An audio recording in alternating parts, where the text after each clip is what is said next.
Last night I spoke about Channel 7's Spotlight program about youngsters who regret undergoing medical procedures and treatments. Australian hospitals are sending gender-confused children to gender clinics that prescribe powerful drugs and treatments to young, often hopelessly confused kids.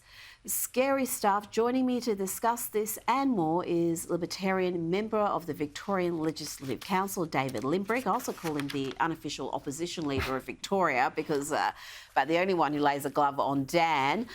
You were part of this program. What has been the response to it? Have you copped a massive backlash? Have you had more parents reach out to you? What's been the fallout?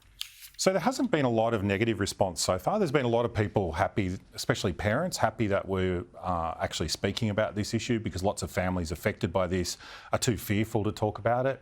Also, we've had a lot of contact from detransitioners, so people who've undergone some sort of transition to another gender and regretted it, and they're happy that we're speaking about it as well because, again, they're in a position where it's very difficult for them to talk publicly about it because they'll get attacked. Well, this is the crazy thing. I've spoken to some of these detransitioners.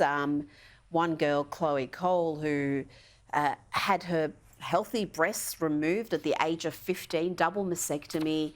At 18, she detransitioned, but of course, these surgeries are irreversible, and she's not only has no breasts, but she fears that she's going to be sterile because of some of the treatments she suffered, and she's got all sorts of health issues.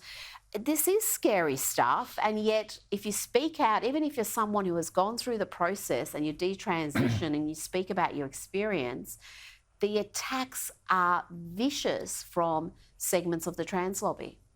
Yeah, absolutely, they're vicious. So I think the situation in Victoria is probably quite different to the US in that I don't think that we're doing things like surgery on minors, but certainly there's minors that are going through social transitioning, which is where there's no medical intervention, but they're expressing different gender characteristics. And pronouns. And sometimes this happens without parents' knowledge or consent, which is alarming.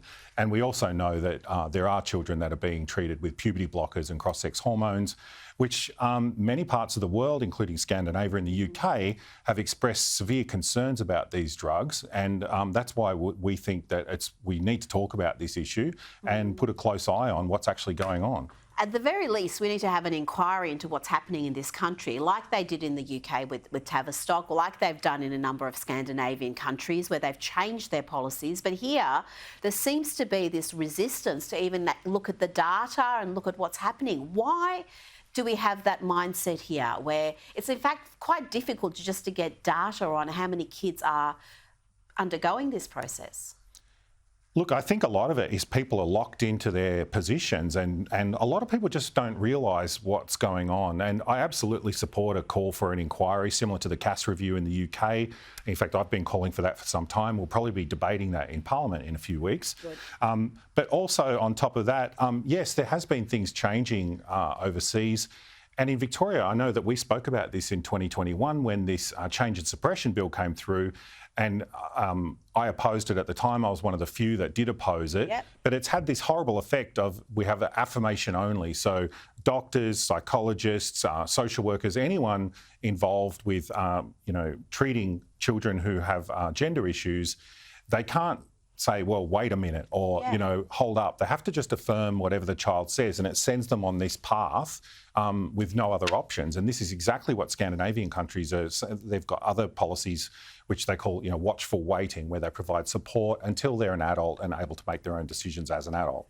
It is utter madness that you can get yourself into trouble professionally or even as a parent if you say, no, I would rather the child have counselling rather than go down the path of medicalising and a transition, just that wait approach, because so many of these kids do naturally grow out of it. And if you set them down the path of medical treatments, then they have all sorts of other issues to deal with then. Now, very quickly, 15-second answer. John Pesutto saying he's voting against the voice. Surprising, because he backs the treaty in Victoria.